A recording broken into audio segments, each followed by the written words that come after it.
Welcome to Leadership, Love and Laughter, where we dive into the unspoken truths in life and business. I'm Natalie Potts. And I'm Victoria Dio. Let's go!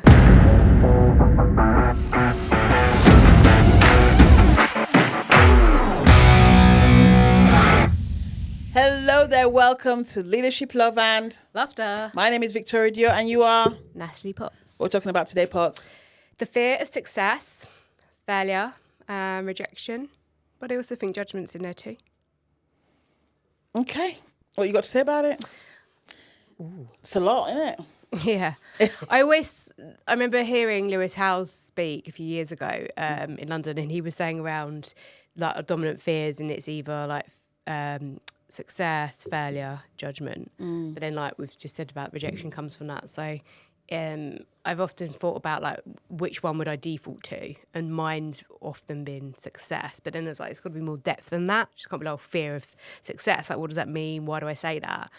And it's because it's based on my experience that getting to points in where I wanted to be, and then not feeling any happiness around that, or like feeling like a success, or it's like, oh, what's the next thing? I think it's definitely a thing where I remember being told, oh, you're this, got this promotion, you get this, now you get this car, now you get this amount of money, you get this bonus. And I was like, is that it? Like, it just didn't feel any different. And that was disappointing. So I'm sweating. It's hot. What was I going to say? So I need a tissue. So this is real life. So, we're just going on with it. So for my thought around this is, I struggle with the whole thing around when you say fear of success. Why? Because most people who say they're scared of success are very hardworking and work very hard towards it. And I believe that, like you say, there's always something else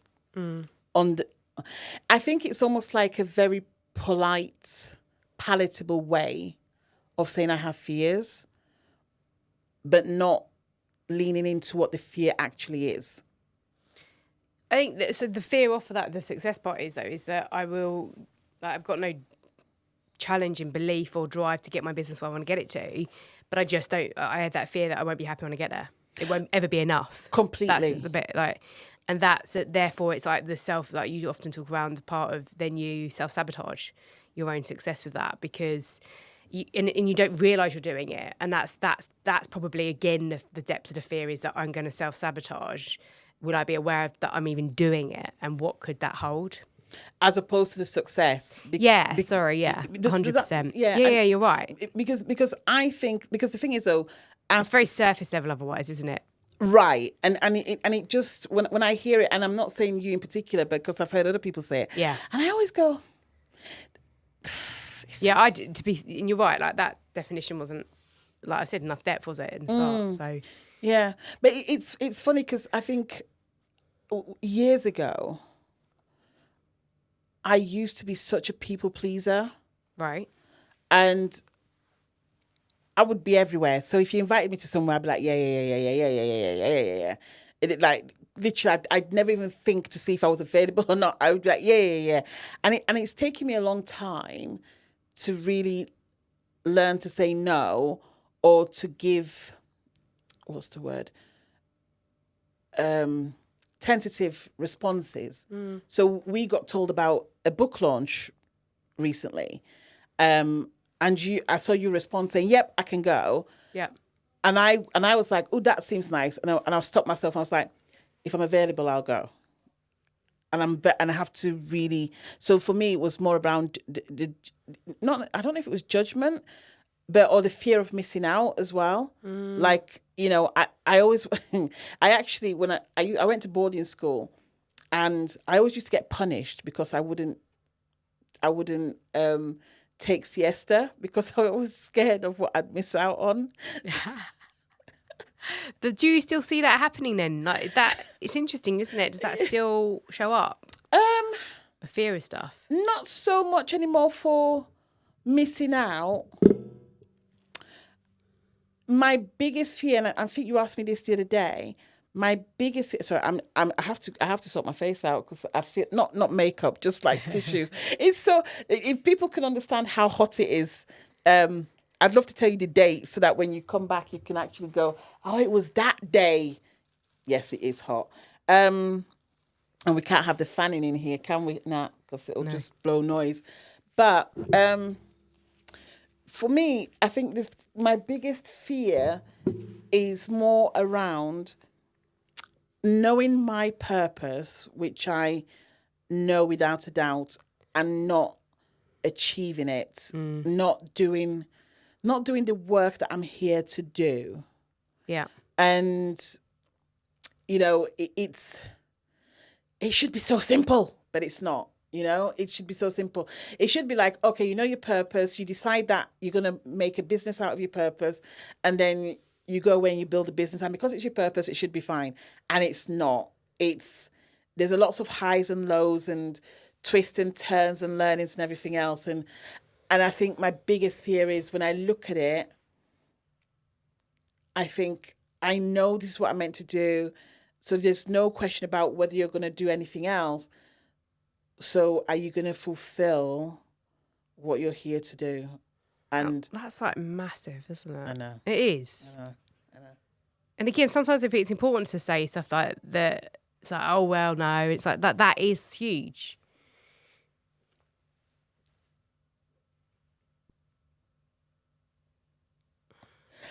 Ooh, that got me. Oh, I didn't even know I was going to cry at that, but yeah, it's huge. It's huge. Ooh.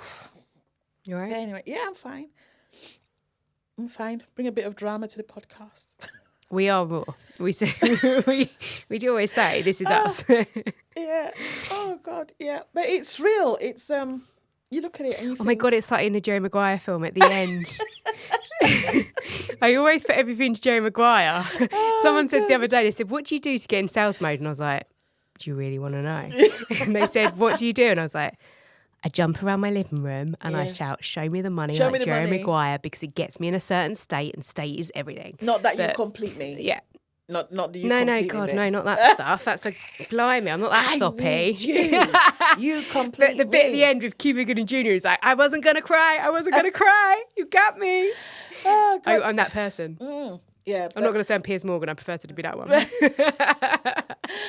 Oh, God. But it is big. It is huge. And again, like, I didn't know any of this. Like, we're going to take on the fear of success into purpose, but I'm always talking about reading. But again, like I was reading a book yesterday. They were talking about giving, and is our, maybe life's purpose is to give as well. And I just think it's like, I didn't really go into any of that in the corporate world. I wish I'd had, again, this is where I think that, like, we're so structured, you got to do school, uni, get a job, do this, do that. And it's like, I kind of wish as well I'd had the opportunity, which I didn't have, to almost do a sabbatical or things like that, without the fear of money, without the fear of this or that, just to give myself more perspective of life and to know, like, stuff like the purpose. Because what I did get to was the point, and this is where we can overlap with episodes, whether we've shared them or they're coming up, but that sense of just that building all the time of, and then suppressing of emotions and disappointments. I was lonely, or that, I wasn't living life according to my values and things.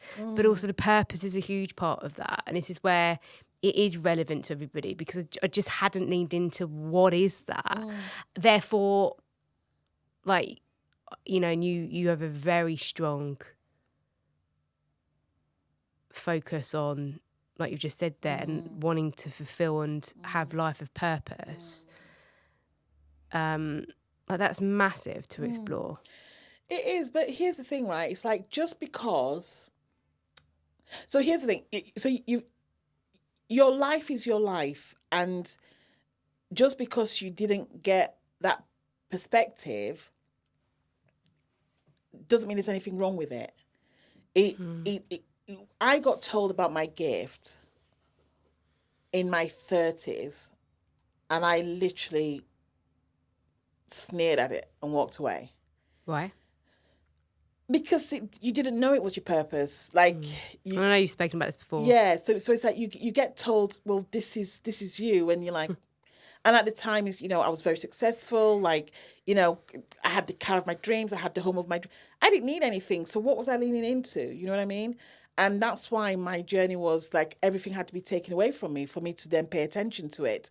So first and foremost, you can't change your life. Like everybody has a life to live, and we call it the book of life. You can't change your book of life. It's already preordained. So whatever you're meant to be doing, you're doing. That's why when they talk about manifestation and they say ask for it, it's already here, because it's already been given to you. It's already there. So everything you're doing it's like, that's why people say treat life like a game. It's already here. And the struggle that we experience is just the lessons that we've not learned. Right. And you talk about, you mentioned the book that you'd read where it was more about giving. You have to give. It is part of the law. It's part of nature's law. The more you give, the more you receive. You have to. It's It's karma. And it comes in different currencies as well, right? So if you give out loads of jip and grief to people, guess what? You'll receive more grief. If you give more love, then guess what? You'll receive more love. It works all the time. It is the law. So there's no way to rush your purpose. Your purpose comes when you're ready. And when you're ready, then you own it. So I've had quite a long time being trained for this purpose, mentally, physically, emotionally, the whole lot. So by the time I'm here saying this, it's not from a wow, she really knows her purpose. Like I've been prepared for this for a long time. And going to Africa and getting anointed was almost like the seal of, do you accept this? Like this is it now. There's no turning back. This is what you're here to do. And I was saying to a friend the other day, I was like, it would be easy if I didn't know my purpose, because I could play around with all the different stuff. I could play around with different things and go, I'll try that, I'll try that, I'll try that. Do you know what I mean? Yeah. I could try different things. I've got nowhere to go but this. So it's like, I think the tears come from, what's the word? Owning it and just going, I know this is it. And it's painful. And by the way, if you ever come to me to help you find your purpose, it will bring you to your knees. But the reward, waking up every morning knowing what my purpose is so much joy. Like, I can't explain the joy it gives me to know why I'm here, because it's a confidence that nobody can ever take away from you. It's like, why you're here, you can help. Like, I've just been talking to a patient outside that I've been healing, and changing people's lives and getting them to a space where, they don't have to worry about family members anymore because they're feeling better or they're achieving the goals that they want to achieve. The feeling is second to none. Being able to make sure that it reaches the masses is huge. And I'm not there yet. I'm still working on that. And I don't even know if it's a frustration. It's just like, what's the lesson? I think for me, I keep on asking, what's the lesson? Yeah. Because I could look in on that and say, but that is you living your life of purpose. And I'm not digging into anywhere where you don't want to share in that, because I know you're going through the process, and that's important too. But where's the part with what's the fear digging in behind the tears as well with that, all the emotions? What's the fear of digging in? What's the fear with the purpose here? The fear is that it's not, when I look, I know that there's more work to be done. Right. And it needs to reach more people. Yeah. And right now, it's not reaching more people. Okay. So the frustration is, or the fear is, that it won't reach more people. Right. And then you've not attained your purpose. My belief is everybody's put on this earth for a reason. So this discomfort you're feeling is the fact that you've not tapped into your purpose. You're not doing what you're put here to do. It's almost like having this gorgeous chair out in the street and having rubbish put on it. it's not fulfilling its purpose. So it's going to look out of place. It's going to annoy quite a few. It's going to cause quite a few, meanwhile, there's a bin out there that has rubbish in it. We know what the purpose is. It goes in the bin. Everything's good. Nobody will ever say anything. So you have to fulfill your purpose, and that's what will allow a flow of life. And when you know your purpose and you get given some flow of life, and then you reach a point where you go, we're not sure where we're going next. We're not sure where we're going with this, but we know this is it, but we're not sure where we're going. That tension, and that's the thing, it's the tension of making sure that you don't self-sabotage. Right. And so you sit with it. You sit with it and you release it. And the tears aren't sadness at all. The tears are just an acknowledgement that, you know what, this is where I am. Yeah. But the excitement is, I have no idea where it's going to go. And even the other night, I was there sort of like writing, and I was like, wow. I was like, I don't even know what this is, but okay, let's write. So I feel like I'm in a place of limbo, but also in a place of excitement.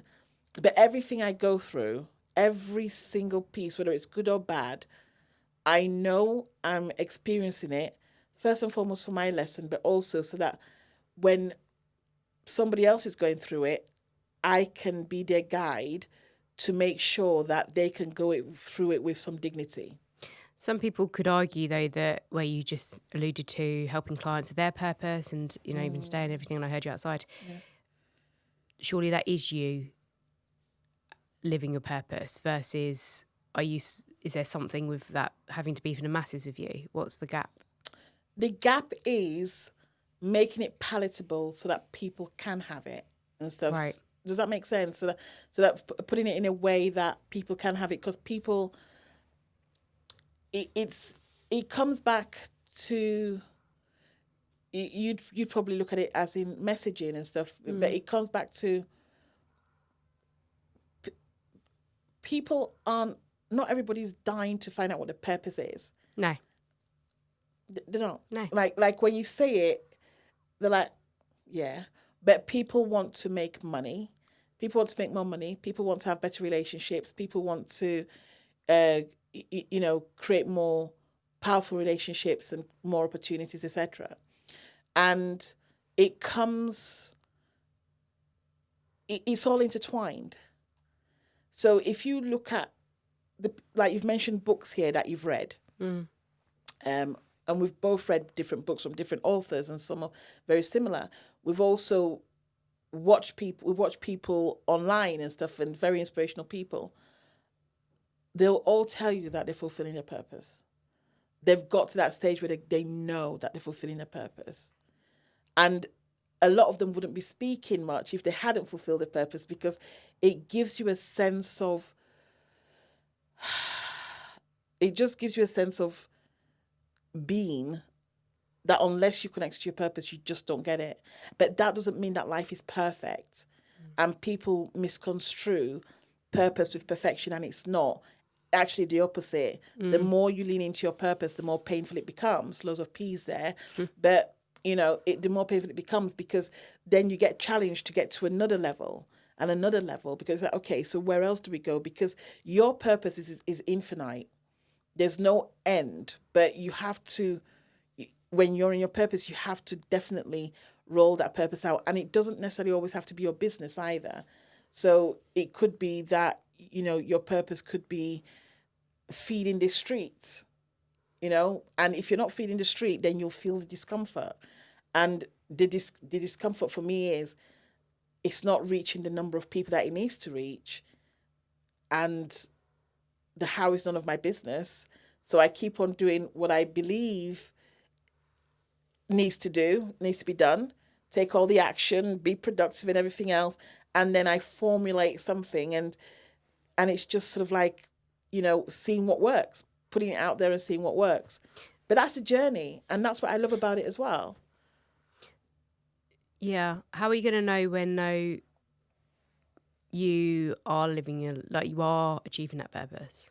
I'm already achieving my purpose. Right. I'm not achieving my purpose. I'm definitely achieving my purpose. But there's different levels of purpose. Right. Does that make sense? Yeah. I just helped a woman go from being paralyzed to not paralyzed in America and stuff. And her daughter would say, she is, you know, she would say, "Oh my God, you've saved my mum," pretty much, right? So I don't dispute that I'm not fulfilling my purpose, but there's different levels and there's more to go. Okay. So this is never about not fulfilling the purpose. If there's anybody that's fulfilling the purpose, flaming neck, I'm definitely fulfilling my purpose. But I also don't take for granted that just because I've done a few things that there isn't more to be done. Okay. Yeah, there's different levels. It's like I think people assume, and I think it's an education piece, and that's for me. That's my responsibility. Is first and foremost, purpose isn't perfection, but also purpose isn't like a one-stop shop. It's an evolution, and you grow with it. And the more you lean into it, the more you'll see what else there is to lean into for that purpose. And also, you'll find that more people will come towards you for that purpose. And it's tailoring it so that it continues to evolve. So I feel like we've got to a certain point, and right now we're just like in a place of limbo. Sure. And it's that limbo when we get out. But I know categorically that when we get out of it, it's going to be, I don't know the word, or I can't remember the word, but it's going to be quite immense growth. But right now, it's a discomfort, and you have to sit in it. Yeah. And, you know, my teacher once said, he goes, the worst thing you can do is walk away from it because it's uncomfortable. Not that I ever thought I'd walk away from it, but he said a lot of people get to this level and they go, it's too hard, I'm going to walk away from it. And there'd be more reasons for me to consider walking away from it now than ever. But it's never crossed my mind because this is it. It's fun and games. What are we talking about? We were saying around the fear of success, failure, and rejection there, but it's like anything, it's interesting where it can take us as well. Yeah, where it takes us, But no, but it's a great discomfort. Like I said, like before I go to bed every night, I always pray that I get more clarity when I wake up. And it's so funny because I've been having some crazy dreams over the last few days. And I wake up and I'm like, damn. And today I was like, I need to write these dreams down and stuff because they're getting even more and more bizarre. And I'm like, I'm intrigued. But I also don't like, what's the word? I don't like things to be so obvious. So I like being surprised and what have you. So to me, it's like a game as well because I have no idea what it's going to look like, where it's going to take me, where it's going to go. And the most important thing is it humbles you and it brings you to your knees. And again, when I watch the business world, especially, and I see comments, I just smile because I'm like, you make those comments because you've never been there or you haven't got a clue what reality looks like sometimes and stuff. It's like when you go into a space, when you're brought to your knees, and listen, everybody has to be brought to their knees. Everybody has that come to Jesus moment where where you know, you take it or leave it. And it's one of the reasons why I never take things for granted because I got taught my lesson years ago. And I know that there's more lessons to come. You know, there's more lessons to come. But it's nothing to be scared of, basically. So I don't want anybody to watch this and go, oh my God, I don't want to know my purpose and stuff. But it's, you know, if you want clarity in your life, then you're going to have to delve into what you're here to do. If you want clarity, if you want certainty, if you want confidence, you need to know what you're here to do. Without that, you'll keep on searching. It's that simple. It's interesting what people say around the, like, we define fear, though, isn't there? False evidence appearing real. Have you heard that? I haven't, no. Have you not? No, I don't think so. So they'll say it's false evidence appearing real. Oh, false evidence appearing real. And like, because what you were saying there was actually, I was sitting there thinking, well, are there any fears then? Is it more like you're saying you see things as lessons to be learned all the time? Listen, we're driven by fear. We are. We're driven by fear. The only person who's not driven by fear, too many P's, the only person who's not driven by fear is dead. Yeah? And so you've been conditioned to be in fear. Now, you can manage the fear. So, for example, whilst it's one of my greatest fears, I don't live there. I don't wake up every day and go, oh my God, what if it doesn't work out? No, I don't. But it's deep seated, which hence the emotion. But it's deep seated, and it means a lot for me, which is why it's non-negotiable to keep on spreading the word and teaching and helping people and everything else. And I love the fact that it's non-negotiable. And if I didn't have any fears, I'd be really worried about myself. I'd have to check myself into somewhere, because you have to have those fears, because sometimes those fears are what drive you. Yeah. And those fears are what make you realize that what you're doing is bigger than you. It's bigger than your bank account. It's for a greater purpose. Yeah. Yeah. We've like your mentor, my mentor, friend, she's moving her business around and making quite a few changes because she's realized that, oh wow, my drive for the business before wasn't the drive now. And now I need to change things around to match that drive. It's a continuous evolution. All of a sudden, she openly said initially it was the fear of not having money, and now it's the fear of not having fulfillment. Huge things, right? Huge things. It's like, and it's very similar. It's like, imagine doing all that work, making a ton load of money, helping thousands of people, and then looking at your life and going, I'm not fulfilled. Still brings tears to my eye. Yeah? Because it's like, oh my God. So the work continues. Yeah. Yeah, the work continues. It just continues in a different guise and everything else. And it's important not to live in that fear. You can't live in that fear. It's like, acknowledge it and go, okay, I see that's the fear, but you know what? What else needs doing? That's where we come back to the podcast where we talked about productivity, right? Get stuff done. Just get it done. Keep moving. Don't let the fear stop you. What needs to happen? Keep moving. Keep moving. Well, yeah, they say as well, don't they? Feel the fear and do it anyway. Yeah, just keep on moving. Everybody that we know has moved through the fear. Somebody, again, that we know posted, they're doing a book and they posted, feeling quite anxious recently. And they're still writing the book. And they're still putting stuff out there to sell and stuff. It's like, yeah, it's an emotion. Acknowledge it. Keep moving. It shouldn't stop you. It should not stop you. Even if you're there with tears, and trust me, there's been times when I've had tissues where I'm blowing my nose on my table and stuff, and I'm still typing away and doing stuff. It shouldn't stop you. It's just an emotion. It's just an emotion. It shouldn't stop you at all. What you got to say about that, Potts? I think. Welcome to the Vic Show.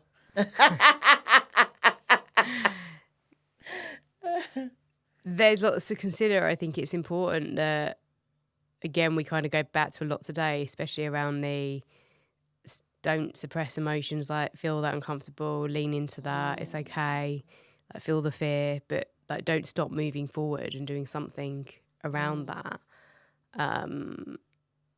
Like ask yourself how it feels, again, like spend that time there, and then likewise ask for help or support. And yeah, I think the thing is, like loads of these topics that we talk around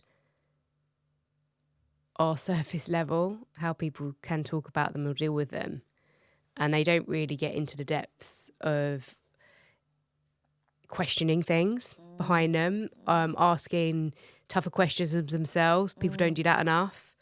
I think as well, having the vulnerability to be wrong on certain things, on the way you perceive things or think about things and the meaning of stuff. And I think people just, like I've said before, like they just want the answers now, they want the result and all of that, where it's like, it is hard at times, and that's okay for it to be hard. Who said it isn't? And and on what you're going to achieve or learn by anything that is easy all the time. It's also exciting, isn't it, when we have a spin on things, like you said about being able to wake up every morning. We completely spun this really with purpose, but it's important. Like, and some of it is marketing, of course, and sales, but like Mel Robbins, you know, it's not for me, but she's clearly very good at what she does. But this whole like jump out of bed and 5, 4, 3, 2, 1, go, and her story and that. Look, and it like fine if it worked. There's no like if that worked for her, amazing. That's brilliant. Yeah. It doesn't work for me, but I know that every day, the experience of going through tough stuff before has now aligned me, focused me on every morning I do wake up, and even if I feel fears like you're saying of, you know, like the stuff like we're always going to get of who's going to buy, who's going to want this, am I is it value all of this, or what if I do walk on stage and fall flat on my face, all those things.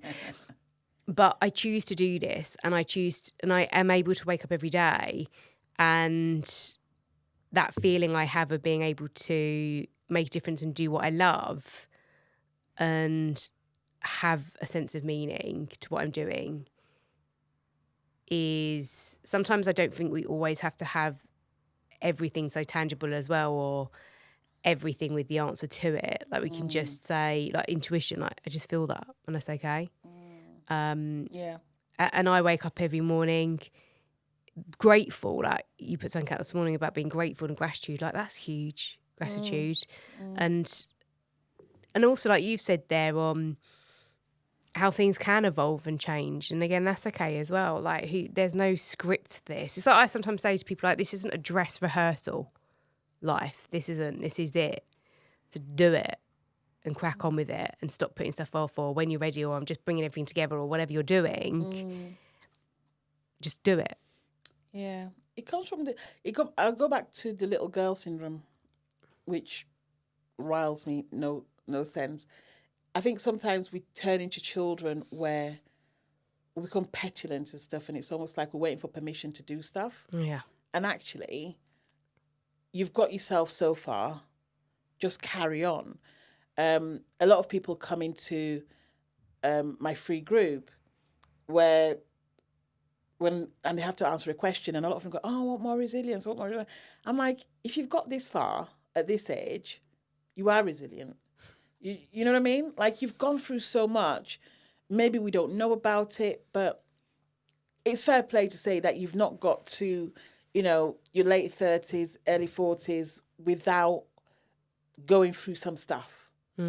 And that's when I ask people to really tap into their emotions and really tap into it, because it's very easy for us to gloss across them. And I used to be that person. I used to be that person in my 30s where I didn't feel for a long time. Like it was just, I used to be embarrassed to cry, or, I'm sure in my 30s, I would have probably stopped this podcast and gone, can't put it out there that I'm crying and stuff. I don't care now, because I cry at a puppy sort of like smiling, or, like I cry at anything now. So to me, it's like, it's taken a long time for me to really connect to my emotions, where I can feel okay to be vulnerable. And also with age as well, I really don't care what anybody thinks. Like I really don't think and when I say that, I mean, I don't care what anybody thinks about me. Like and it's a great place to be in. It's a great place to be where because I know who I am, and I always say to people, if I do something, like there are times when I do certain jobs that maybe nobody else wants to do in my personal life and stuff, where I'll do something and people be like, that's disgusting. I'm like, but it doesn't take anything away from me. It doesn't take anything away from how amazing I am. It doesn't take anything away from how intelligent I am, and sort of like, how great I am at doing what I do. Me doing that job. And when I stand in my essence, I know who I am, which is why I hope that the podcast isn't just about the tears. Somebody can look at it and go, I need to connect to my emotions. Yeah. I need to look into this and see where this speaks to me, and also realize that it's okay not to have all the answers, and that it's okay that the answers will come. Have the confidence that the answer will come, and that's what I look forward to. I look because here's the thing, right? It's like a lot of people try really hard to succeed, and then when they succeed, they get bored because they've enjoyed the chase. So they get the result and they're like, what next? Yeah. Because the chase has been more exciting, you know? I don't know if it was Alex Hormozy and stuff. He was like, writing the book was more exciting than holding the book up and going, hey, here's my book kind of thing, right? And you're like, I get that. Yeah. I get that. So enjoy the journey, because this is what makes a story. This is what makes a story of your life. It's not the things that you achieve that go, oh yeah, you won an award, or yeah, you produced this course and stuff, or you know, you hired this team. It's the journey of hiring a team member that didn't work out, or hiring a team member. I've had 2 team members die, you know, I've had to deal with that. That's the story. You know what I mean? I don't remember the stories of hiring people and them coming on board and them being great and stuff and delivering what. That's life. Yeah. You know, so we need to, I think we just need to look at life from various perspectives and realize that it's not one size fits all. Yeah. And I think, like we see in business, you know, any business, what we think on the surface is the issue or the challenge or the problem, however you want to define it, isn't. Mm-hmm. And you can see that just by the conversation today, like where it can take you to, and being okay with that. Yeah. Allowing that to be. Yeah. Is incredible. I think the point here is that, like, we'd love to hear from you guys as well, like how you're finding this, if you're listening in a few episodes now. What are some of maybe the things you feel around fear, or even the change in perspective it's given you? You know, share your journey, share your experiences as well, because that's what makes it different.